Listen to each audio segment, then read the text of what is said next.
Hello, heroines, and welcome back. I hope you guys are poised to have an awesome week. And we're going to start it off on the right foot with my friend Liz Urbina, who is here to talk to us about health. Always an important topic, especially when we're going through challenges, difficult times. I think we tend to forget to take care of ourselves because we feel like we have so many other things to do. And it's actually probably the most important thing we can do. So, Liz, welcome. Thank you. Thank you, Alexan. I'm super happy to be here. Thank you for having me. You're very welcome. So let's just start off easy. Tell us a little bit about who you are and what you do. Yeah, so hello everybody. I'm Liz Urbina. I am I'm coming from an engineering background. So I spent 22 years of my life practicing engineering in three different continents, not even countries, like way many more countries than that. And I shifted in the past 5 years. I pivoted into like a very different field. I am now dedicated to help women over 40 to heal their gut naturally with nutrition. And one of my favorite quotes is from Hippocrates, father of medicine. And he said, the gut is where all disease begins.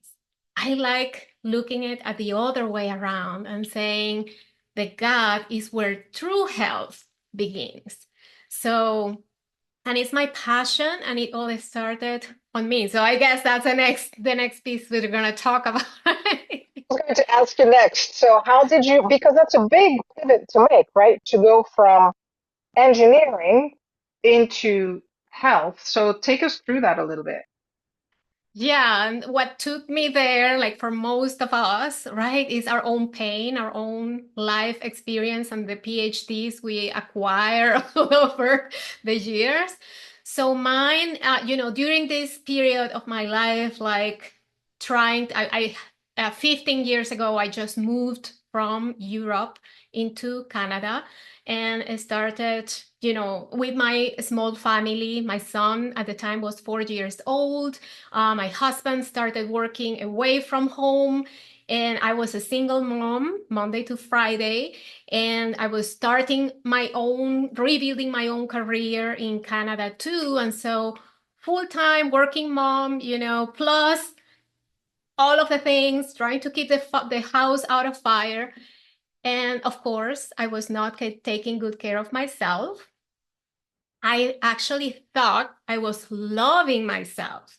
Every time I was like coming back from work and thinking, okay, what's for dinner? And just stopping by the closest, grocery, like the cleanest thing I would grab was stopping at the grocery store and grab like a frozen meal and a pre-made salad kind of thing. Like that was like the cleanest thing.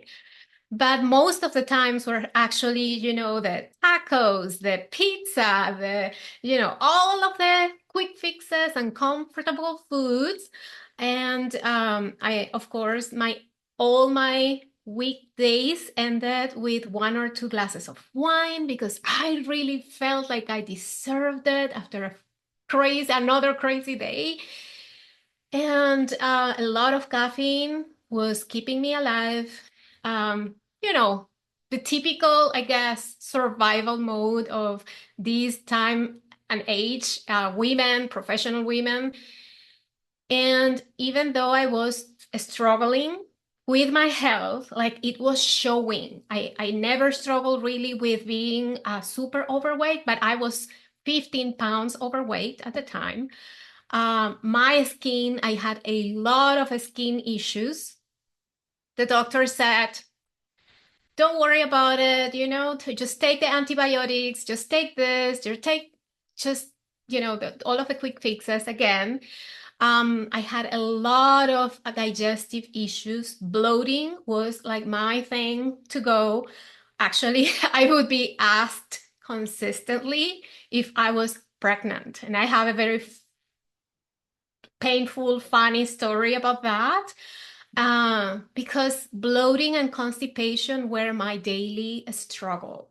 Like I would go over a week without having a bowel movement. And again, I thought that all of those things were normal.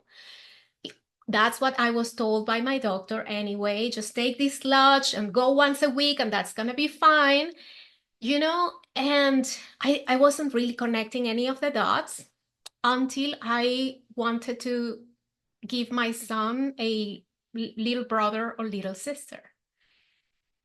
That's when, 1 year passed, 2 year passes, and I'm like, this is weird. Like, I actually conceived my first child very quickly. Within a couple of months, I was pregnant, right? So why I was not expecting anything different. Now it's 2 years that have passed, and I'm struggling with this. Of course, my periods were a mess, like, all of the things. And really, the day that I walked into the clinic, the fertility clinic, and I heard the words secondary unexplained infertility, that was the day that I was like, OMG, what happened? Like, I asked my own body, what the heck happened? Because we were fine. Like, I knew I wasn't born like that, right? So literally my ovaries had aged prematurely. I had ovaries that looked more like of a 50-year-old woman. And that didn't happen by chance. That happened because of my choices. And that was one of the hardest things that I had to accept and I had to take responsibility of. So just remembering now telling my son, who was like crazy about the idea of having a little brother or little sister, telling him that was not gonna happen. That was one of the hardest things because I had to own it, you see? So that was the beginning of I guess, my first of all awareness of, oh my gosh, my choices matter. And the second piece was acceptance, right? Accepting the reality that I was living in. And I feel like, everybody, now I know everybody says around there, out here in the personal development world, well, those are actually two things needed to make any change. We have to first become aware, right, that something needs to be changed. And secondly, we need to accept the what is. But here's the thing, and here's my invitation and what happened to me and what I help other women do now is acceptance doesn't mean settling. Acceptance doesn't mean, releasing, like giving up and to even feeling our very best, no matter our age. And I'm now 47. This happened when I was 34. And one of the things that I literally lived perimenopause early in my life, right? So I hear all the time, all of these women talking about all of the pains and aches and how inevitable those things are. And I'm like, wait a second, they are not inevitable. They don't have to be your normal life. You don't have to suffer. This is just another stage in our beautiful life, and it can actually be very beautiful and empowering if we give our body what it needs. We just need to listen. So that is where, the third piece actually comes in, is taking personal responsibility. And that's what I did, literally. So yeah, I see you wanted to ask something. Yeah, no, that's okay. I was going to ask you because there's a difference between fixing the physical, but there's also fixing the mental, right? The mindset that goes along with, because the mindset influences the decisions that we make. It influences the foods that we eat. So how do you go about changing the mindset from one that does not Yeah. serve to one that does? I love one of the things I love telling my clients is that it's actually not coming from me. It's a quote I read somewhere. I forget where I read this, but it says that one of the ways people give up their own power is by believing they don't have any. So I was one of those women who found all of the reasons why I could not make the changes. I am way too busy. My family is not going to like it. My son is not going to like, and I was like, I was the cook at home and I was not about to start, catering for everybody's preferences. So I was like, okay, if I am gonna change, everybody has to come with me. And it was actually one of the best decisions I made. It wasn't easy. I'm not going to sugarcoat it. It wasn't easy, especially because I was on a lot of trial and error. I went through the science, like being like I have this engineering mind that, okay, I need to really understand because there's a lot of noise out there and fat diets and do this and this is the healthy thing and go carnivore and go, all of the different contradictions. And I was like, okay, I need to understand the science, understand my body, and come up with ways of creating the change so that everybody enjoys it. Because the only sustainable change you can make is if you are actually enjoying it.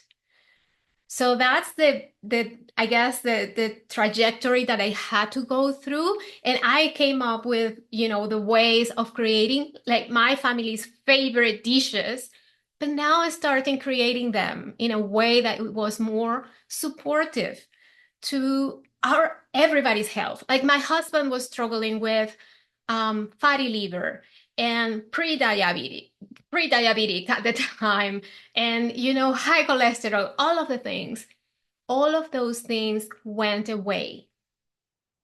My son had also skin issues with 5 years old, and the doctor said, "Oh, don't worry about it. It will, he will just live with that. Just put some lotion, and that's it." That went away when we started changing the way we eat it. And by change, what I mean is just finding foods that are closer to how nature makes them, how nature actually provides us what we need. And what happens is that we are living in a society that is pushing us away from those things and actually making us choose more and more other things. Like the other day, I was at the movies, and this is another funny story. I was at the movies with my son, who's now 21, and his girlfriend.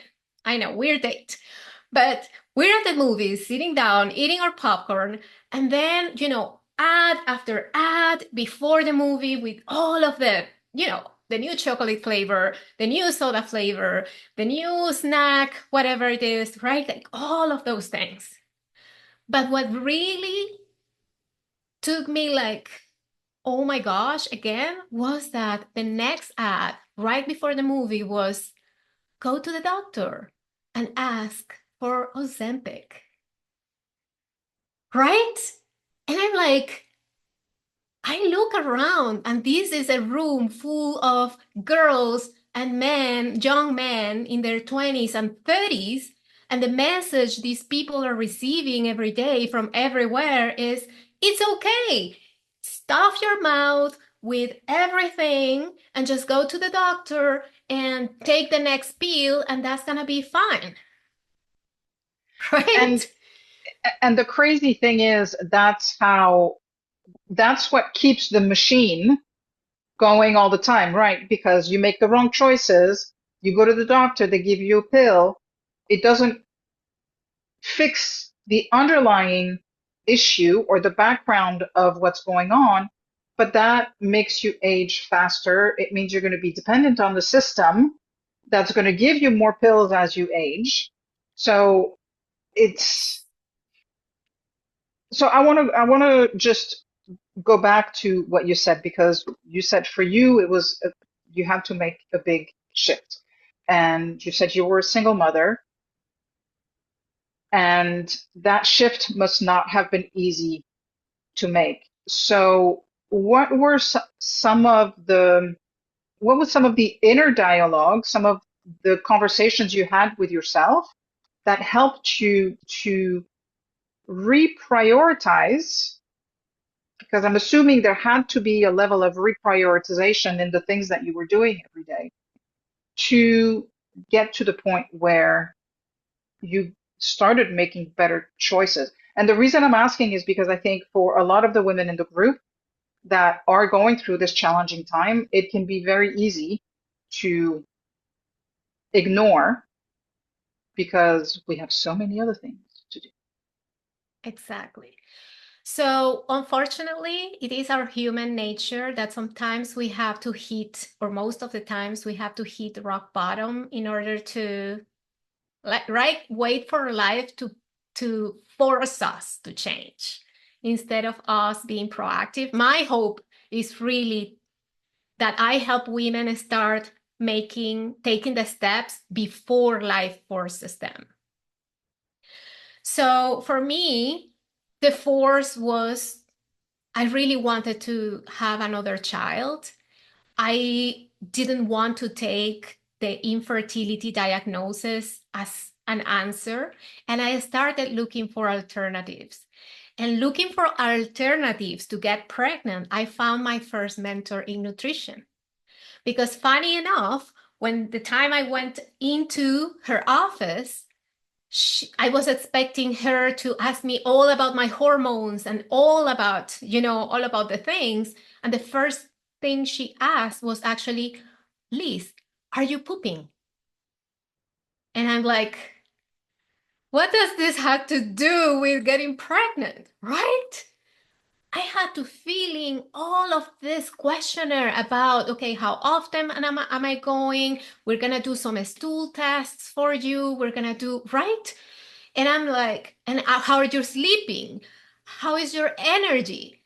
And I was not asked any of these things in the one entire year I was undergoing fertility treatments, right? So it was definitely a different approach, but it was the one thing that increased my awareness and helped me start seeing, oh my gosh, my choices in the past 10 years have been quietly creating the reality that I am living today. So some of the dialogue that was going on in my mind, well, the first block I had was I don't have time. Right? I am way too busy. Like I was waking up at 4 a.m. in the morning and going to bed at 11. And how am I gonna even make it work so that I have to cook breakfast, lunch, and dinner for myself and my son, at least during the week, and make it all work with everything else that's going on. But what I discovered, well, here is another quote I love. When we fight for our limitations, we get to keep them. I was fighting very hard for my limitations. But because I really wanted to have that other child, then I started fighting for what was possible for me. And I created those possibilities. So I created the time. I created the time to prioritize because now this was a priority. So here's where we get hung up, right? Like, I have no time. Well, we got the same time that everybody else. It's all about what is important for you. So when you say, I didn't have time to make a healthy meal for myself and for my family, what you're really saying is that was not a priority for me. Period. Right? It's as simple as that. So reorganizing my priorities was necessary for me to start doing this. And here's a question I ask my clients, like in the most loving way. how many hours do you spend daily watching Netflix or going on your social media, right? Like those are time sinks for everybody, including myself. I have to consciously block things that I know are time sinks for myself. So those are things that we all need to do if we actually want to make it to our priorities in the right order. And so another thing I had in my mind is another dialogue, right, that I had in my mind. And one of those things I was fighting for is, okay, well, maybe it's my genetics. Maybe it runs in my family. Maybe I'm destined to this, right? But here's what helped me get over that. Well, first of all, I had already one child. So it wasn't really my genetics. And then again, with my mentor, I learned about something called epigenetics. Yes, we do. We are born with a genetic charge that comes from our ancestors that we cannot change. That is a fact. But how those genes express, which genes express, meaning what actually, whether we are capable of um, taking advantage of our weaknesses, of our strengths, and not expressing the weaknesses that we have because we all have them. That depends on the information we feed our entire body, mind, body, spirit, every single day. I didn't know that. When I understood that, it was like, okay, another piece of the power cake I was taking back to myself. There was actually a lot, like, and this is something I tell people who tells me, you know, cancer runs in my family or diabetes runs in my family. I tell them, you know what? Only 5% of cases of cancer and diabetes are actually because of our genetics. 95% of them are actually because of our lifestyle, our choices. So you choose. You choose what to believe in, right? And I think that's where the rubber meets the road is because we may not feel like we have a choice, but there is always a choice. Whether it's unconscious or conscious, it is a choice. So I like what you said earlier about being aware, because the more aware we are, the more we can capture those subconscious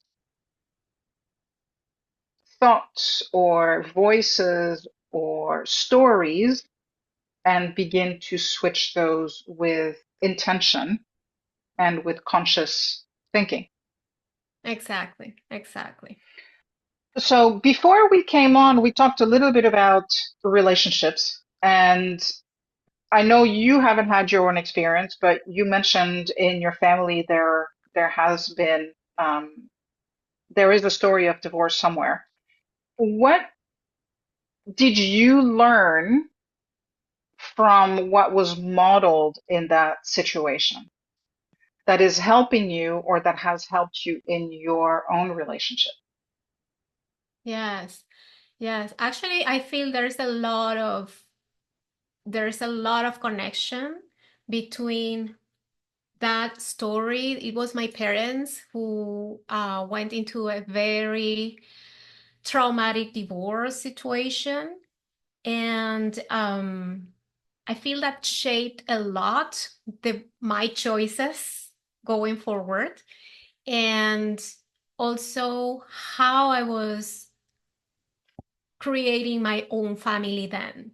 Mm, Um, so first of all, I was 15. I was a teenager when and it was like it was on Christmas Day of out of all days that my father it occurred a great idea to my father to come home with his new partner, I guess, and into our family house and say, I'm leaving. So that was disastrous. Like that was like after that, my mom went to bed and I didn't see her getting out of bed in maybe a year. Like he was into a full depression. I am the middle of three brothers and sisters. Actually, I have a younger sister, 12 years younger. So she was 5 when this happened. No, 3 when this happened. Um, yes. So I literally had to take care of her. I became her mother because my mom went to bed, my dad left, and he left even financially. So there was no older brother. He had gone to another city for university, and there I was with my mom and with my mom in bed, my little sister. I was in high school, about graduating from high school, about to start university with big dreams, but having to take care of my little sister and my mom and find a way to sustain us financially. Like I had to find a job part-time and all of it, figure out how to send my sister to school, and it was nuts. And on weekends, then it was this game of, okay, my dad wanting to come to take my sister with him to spend the weekend with him, and seeing this huge argument around it in front of her. So then I became this protective sister who I didn't want my sister to be, in the middle of the argument, like pull one arm from one side and the other arm for the other. So it was this pressure of protection that I had over my sister. And that really took a toll. That really took a toll on me. And one of the things I always said, well, the day I marry or live with somebody and create my own family, I don't ever want my children to experience this kind of situation. Like I lived my dad speaking badly about my mom to me, and the same comment coming the other. I'm like, what are you doing? I had to then, after all of those years, even if after I got married and had my own child, I had to think and stress out about who to invite for my son's birthday party. Is it going to be dad or is it going to be mom, because they could not get along in the same room? you know like, I don't think parents ever realize this damage, this collateral damage. And I was 15. I was not like, I understood, what was happening. I understood people break up and, this happens, but it was just the way it happened. So I cannot even imagine the level of trauma my sister has because of this, right? So then, my mom was always the stay at home mom. She would, do everything and anything to keep my dad, happy at home with nice meals and, the laundry and everything. And when dad left, chaos. Like she didn't know what to do. Like she didn't know how to find a job. Like she had literally never worked, right? Like, so the second thing that put in my mind was I never ever I'm going to depend of a man for meeting my basic needs. I have to be a financially independent woman. So going to school, getting my degree, and getting like the best job ever was like non-negotiable for me. Like I need this financial security for myself and for my kids when I have them, right? But I'm the kind of woman who loves, putting together the nice meals, and I would take care of that part too, right? So I guess I spoiled my family in that way. So, but those, I would say those two things were the two things that shaped the way I run my future self and who I am today. You know, the two things that you mentioned, I think I saw my parents get divorced when I was 21. And it was weird because it felt like everything I had been taught about relationships, about marriage, about love, about people being together, like somebody just threw a grenade in there, and it like all of a sudden everything that I knew to be true was no longer true. And I look at the situation that my boyfriend's in with his former wife and the chaos that the situation that your parents were in, very similar. Hmm. So it's not easy to keep the peace, but stepping aside and thinking about it in terms of what is best for the child or the children, it takes ego out and it allows, from what I've seen, parents to show up from a place of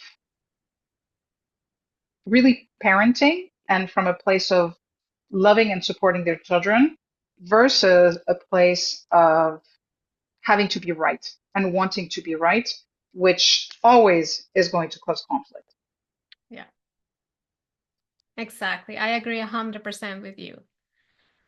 Um, it's not easy, but you know what? I've seen it happening. I have one of my best friends.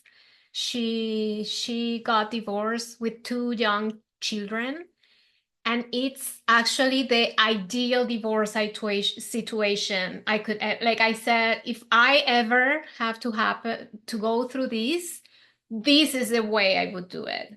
Like like you said, the well-being of the kids was paramount, was Mm, above and beyond the whether I'm right or wrong. And the friendliness that they like, I guess because also the situation was not there was not another man or another woman. Like they were smart. And this is something actually this would be like the third thing I took away from my parents' situation. And this is something that I talked to my sister this actually recently. Probably they shouldn't have waited that long. yeah. Their relationship was gone way before my dad came over that Christmas. So to say that he was leaving. So they should have, been mature enough to see that and take the steps before all of that happened. And so that's what, of course, I'm not nobody to judge, but that's my learning is like, okay, if I ever feel like my own marriage is going that way, I wouldn't wait until, I fall for somebody else or or I feel there's somebody else on the other side to just make the decision and just cut things with in the best way possible. Yeah. And my parents did it that way in that they always put our interests Mm. before theirs. It also helped that my dad at the time was living here in the US with my brother and I, and my mom lived in France. So there was no risk of the two of them coming in contact unless they chose to. But the underlying thing was always let's do what's best for the kids and then everything else will sort itself out. So I agree with you that it's possible. It's easier when both people want that versus when only one person wants to Yeah, make that happen, like with anything else, right? exactly. But Liz, thank you so much for being here and for sharing your wisdom.